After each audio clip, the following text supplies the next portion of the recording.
வணக்கம். Shorts R knicker இதோட cutting and stitching வீடியோவை இந்த வீடியோவில் பார்க்கலாம். அதுக்கு நான் தேவையான மெஷர்மெண்ட்ஸு அதோட மினியேச்சர் எல்லாமே நான் வந்து ஷார்ட்ஸில் கொடுத்துருந்தேன். இதுக்கு என்னென்னா waist round, hip round, height இந்த 3 மெஷர்மெண்ட்டும் இருக்கணும். இந்த ஹிப் ரவுண்டை வச்சு க்ராச் பாயிண்ட்டை வந்து டிவைடட் பை 4 போட்டு நம்ம கேல்குலேட் பண்ணிக்கலாம். இந்த மாதிரி ஒரு பேப்பர் கட் போட்டுட்டு அதுக்கப்புறமா வந்து கிளாத்தில் கட் பண்ணி எடுத்துக்கலாம்.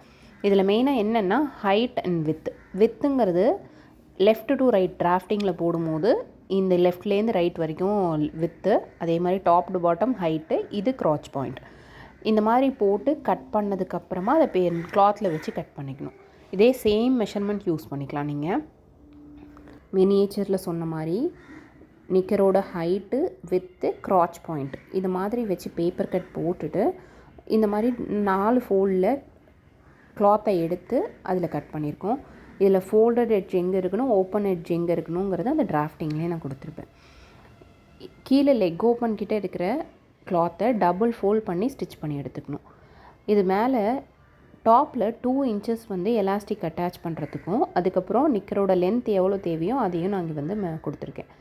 ஹிப் வேஸ்ட் ரவுண்ட் அப்படிங்கிறது என்னென்னா, நம்மளோட வேஸ்ட்டு வந்து எவ்வளோ இருக்கோ அதை 4ஆல் டிவைட் பண்ணி இங்கே மார்க் பண்ணி ஈஸ் அலோன்ஸ், அதாவது கொஞ்சம் லூஸ்க்கும் நம்ம ஒரு 2 இன்ச்சஸ் ஆட் பண்ணி ஸ்டிச்சிங்க்கும் சேர்த்து கொடுத்துருக்கோம் மேலே டாப்பில். க்ராச் பாயிண்ட்டுங்கிறது வந்து நம்ம ஹிப் ரவுண்டை 4ஆல் டிவைட் பண்ணி வரக்கூடிய வேல்யூ கொடுத்து அதுலேருந்து 2 இன்ச்சஸ் வித் கொடுத்து ஒரு கர்வ்டு வரைஞ்சி கீழே லெக் ஓப்பனோட ஸ்லாண்டிங் லைனில் அட்டாச் பண்ணியிருக்கோம். இந்த மாதிரி ஃபோல்டில் இருக்கிறத ஓப்பன் பண்ணோன்னா இந்த ஷேப்பில் உங்களுக்கு 2 கிளாத் கிடைக்கும். இது எப்படி ஸ்டிச் பண்ணலான்னா, இந்த கர்வ்டு பார்ட் 2 சைட்லேயும் இருக்கு இல்லையா, ஃபஸ்ட்டு அந்த 2 கர்வ் பார்ட்டையும் வந்து நம்ம ஸ்டிச் பண்ணி எடுத்துக்கணும். இந்த சைடும் அதுக்கு அந்த சைடும் கர்வாக இருக்கு இல்லையா, இது 2த்தையும் ஃபஸ்ட்டு ஸ்டிச் பண்ணி எடுத்ததுக்கு அப்புறமா தான் நெக்ஸ்ட்டு ஸ்டெப்பு. இந்த கர்வ் பார்ட்லாம் ஸ்டிச் பண்ணும்போது 2 கிளாத்தும் ஈவனாக இருக்கா கீழேயும் மேலேயும் அப்படின்னு சொல்லிட்டு செக் பண்ணிவிட்டு அந்த கர்வ்டு பார்ட்டை நம்ம ஸ்டிச் பண்ணி எடுத்துக்கணும்.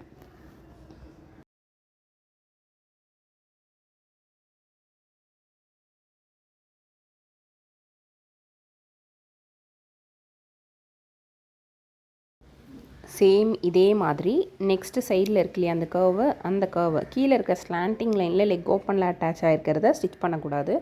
வெறும் அந்த கர்வ் பார்ட் மட்டும்தான் ஸ்டிச். இந்த மாதிரி 2 பக்கமும் ஸ்டிச் பண்ணிவிட்டு சென்டர் பாயிண்ட்டை வச்சு இப்படி புல் பண்ணி ஓப்பன் பண்ணோன்னா உங்களுக்கு நிக்கரோட ஷேப் அழகாக தெரியும். இப்போ கீழே லெக் ஓப்பன் கிட்ட நம்ம இந்த ஸ்லாண்டிங் லைனில் க்ராச் பாயிண்ட்டையும் லெக் ஓப்பனையும் அட்டாச் பண்ணியிருந்தோம் இல்லையா ஸ்லாண்டிங் லைனில், அந்த இடத்துல இருக்கிற இந்த கிளாத்தை இந்த மாதிரி வச்சுட்டு நம்ம 2 பக்கமும் இந்த க்ராச் பாயிண்ட் அட்டாச் பண்ண கிளாத்தை ஒரே சைடில் ஈவனாக ஒரே பக்கம் வர மாதிரி வச்சுட்டு இந்த ப்ளஸ் சிம்பிள் வர மாதிரி அந்த பாயிண்ட்டை வந்து நம்ம பிடிச்சிக்கணும். இதில் இருக்க த்ரெட்டெல்லாம் கட் பண்ணிவிட்டு அந்த 2 பாயிண்ட்டையும் ஒன்றா வர மாதிரி பிடிச்சிட்டு இந்த ஸ்லாண்டிங் லைன் நீட்டுக்கு ஒரே ஸ்டிச்சாக அட்டாச் பண்ணிடணும் இந்த கீழே இருக்கிற பார்ட்டை.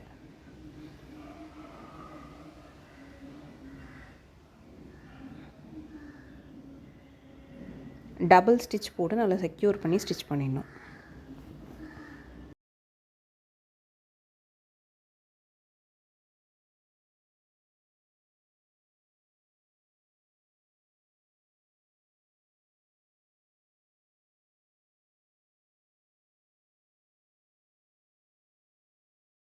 இந்த மாதிரி கீழே ஸ்டிச் பண்ணதும் அப்படியே ரிவர்ஸ் பண்ணிக்கணும். ரிவர்ஸ் பண்ணோம் அப்படின்னா உங்களுக்கு ஃபுல் நிக்கர் ஷேப்பும் வந்துடும். ஆல்ரெடி கட் சட்டியில் எலாஸ்டிக் எப்படி அட்டாச் பண்ணோங்கிறத நான் உங்களுக்கு சொல்லியிருந்தேன். டபுள் ஃபோல்ட் பண்ணி அந்த டாப் போர்ஷனை க்ளோஸ் பண்ணிவிட்டு ஊக்கு வச்சு நம்ம எலாஸ்டிக்கை இன்சர்ட் பண்ணிவிட்டு அதுக்கப்புறமா செக்யூர் பண்ணி ஸ்டிச் பண்ணுவோம். இது இன்னொரு மெத்தடில் எப்படி எலாஸ்டிக் ஸ்டிச் பண்ணலாங்கிறத பார்க்கலாம். இந்த மாதிரி ஆல்மோஸ்ட் ஒரு 80% வந்து உங்களுக்கு அந்த ஷார்ட்ஸ் வந்து ரெடி ஆகிடும். இதுக்கப்புறம் டாப்பில் எலாஸ்டிக் வந்து 1/2 இன்ச்லேயும் வைக்கலாம், 1 இன்ச்லேயும் வைக்கலாம். அந்த மாதிரி நமக்கு தேவை ரெக்குயர்மெண்ட் 1/4 இன்ச்லேயும் இருக்குது. ஆனால் 1/2 இன்ச் மினிமம் 1/2 இன்ச் வச்சிங்கன்னா உங்களுக்கு க்ரிப் நல்லாயிருக்கும். 1 இன்ச் கொடுத்திங்கன்னா நல்லா திக்காகவே இருக்கும் அந்த பெல்ட். இந்த மாதிரி ஸ்டிச் பண்ணி எடுத்துகிட்டு எல்லாம் அந்த சென்டர் பாயிண்ட் இருக்கு இல்லையா, ஃப்ரண்ட் அண்ட் பேக்கில் அட்டாச் பண்ண அந்த இடத்த ஓப்பன் பண்ணி விட்டுட்டு இந்த மாதிரி நம்ம அடிச்சுட்டு உள்ளே இன்சர்ட் பண்ணுறது ஒரு மெத்தட். ஆல்ரெடி நான் சொன்ன மாதிரி கட் சட்டியில் அதை யூஸ் பண்ணியிருப்போம். இதில் செகண்ட் டைப் எலாஸ்டிக் என்ன பண்ணுவோன்னா, எலாஸ்டிக்கை எடுத்து அது 2 எலாஸ்டிக்கோட எண்டு இருக்கு இல்லையா, அந்த 2 எண்டையும் ஒன்று மேலே ஒன்று இப்படி வச்சுட்டு இந்த இடத்துல நல்ல ஸ்ட்ராங்காக பேக் ஸ்டிச் போட்டு நல்லா செக்யூர் பண்ணி ஸ்டிச் பண்ணி எடுத்துக்கணும். எடுத்ததுக்கு அப்புறமா தான் வந்து நம்ம இதில் வச்சு ஸ்டிச் பண்ண போகிறோம். எலாஸ்டிக் பொறுத்த வரைக்கும் எவ்வளோ எடுக்கலாம் அப்படின்னா, நம்ம வேஸ்ட் ரவுண்டோட -2 இன்ச்சஸ் வந்து நார்மலாக எடுக்கலாம். இதுவே எலாஸ்டிக்கோட எலாஸ்டிசிட்டி வந்து ரொம்ப ஜாஸ்தி இருக்குது அப்படின்னா 4 to 6 இன்ச்சஸ் வரைக்கும் நம்ம மைனஸ் பண்ணி வேஸ்ட் ரவுண்டோட அதோட சைஸை வந்து இப்போ 12 இன்ச் இருக்குது அப்படின்னா அதில் 4 இன்ச்சஸை மைனஸ் பண்ணி 8 இன்ச்சஸ் வரைக்கும் கூட நம்ம ஹிப் ரவுண்டுக்கு அதை எடுத்துக்கலாம். இல்லை நார்மலாக 2 இன்ச் வச்சோன்னா உங்களுக்கு கரெக்டாக இருக்கும். இந்த மாதிரி அதை ஸ்டிச் பண்ணி எடுத்ததுக்கப்புறமா இந்த பேக் சைடில் சென்டர் பாயிண்டில் வச்சு இந்த மாதிரி ஒரு பெல் பின் வச்சு செக்யூர் பண்ணிடணும். அதே மாதிரி எலாஸ்டிக்கை ஈவனாக 2ஆக மடிச்சுட்டு ஃப்ரண்ட் சைடில் ஃப்ரண்ட் பார்ட்லேயும் ஒரு ஊக்கு வச்சு நம்ம செக்யூர் பண்ணிடணும். 2 சைட்ஸ்லேயும் எலாஸ்டிக்கை கொஞ்சம் புல் பண்ணி இழுத்துட்டு அந்த கிளாத் வந்து எங்கே இருக்கோ அந்த கிளாத் வரைக்கும் புல் பண்ணி இழுத்துட்டு அந்த இடத்துல ஒரு பின் வச்சு 2 சைட்ஸ்லேயும் வந்து செக்யூர் பண்ணிக்கணும்.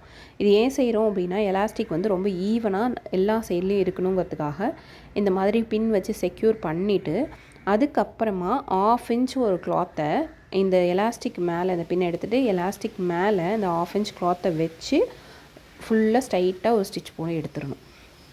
எடுத்ததுக்கப்புறமா டபுள் ஃபோல்ட் பண்ணி திருப்பி நம்ம ஸ்டிச் பண்ணோம் அப்படின்னா உங்களுக்கு எலாஸ்டிக் சுருட்டிக்கிறது அன்ஈவனாக இருக்கிறது இந்த மாதிரி எந்த ப்ராப்ளமும் இல்லாமல் நீட்டாக இருக்கும். இந்த மெத்தடில் நம்ம ஸ்டிச் பண்ணும்போது அந்த எலாஸ்டிக்கை ஸ்டிச் பண்ணும்போது கொஞ்சம் புல் பண்ணி இழுத்து கிளாத்தில் எப்படி வரணுமோ அந்த மாதிரி புல் பண்ணி இழுத்து கிளாத் வந்து நல்லா கிளாத்துக்கு ஏற்ற மாதிரி அது ஸ்டிச் ஆகி நம்ம ஸ்டிச் பண்ணி வச்சு ஸ்டிச் பண்ணணும். இதில் காமிக்கிற மாதிரி ஒன்ஸ் ஸ்டிச் பண்ணி முடித்ததுக்கப்புறமா டபுள் ஃபோல்ட் பண்ணிக்கணும். சிங்கிள் ஸ்டிச் ஃபஸ்ட்டு வச்சுட்டு அதுக்கப்புறமா டபுள் ஃபோல்ட் பண்ணி ஸ்டிச் பண்ணி அட்டாச் பண்ணோன்னா உங்களுக்கு நெக்கர் வந்து ரெடி ஆகிடும்.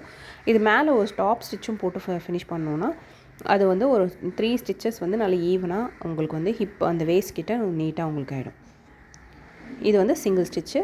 இப்போ டபுள் ஃபோல்டு இந்த மாதிரி டபுள் ஃபோல்ட் பண்ணி அந்த கிளாத்தை ஸ்டிச் பண்ணிக்கணும். இதே மாதிரி சின்ன சைஸ்லேருந்து பெரிய சைஸ் வரைக்கும் இதே same waist round hip round ஹைட்டை வச்சு இந்த சேம் கேல்குலேஷனில் நீங்கள் போட்டு ஸ்டிச் பண்ணிங்கன்னா உங்களுக்கு கரெக்டாக வரும். இந்த மாதிரியான டெய்லரிங் ரிலேட்டட் வீடியோஸ் எல்லாமே நீங்கள் பார்க்கணுன்னா இந்த சேனலை சப்ஸ்கிரைப் பண்ணி நோட்டிஃபிகேஷன் ஆன் பண்ணிக்கோங்க. Thank you so much.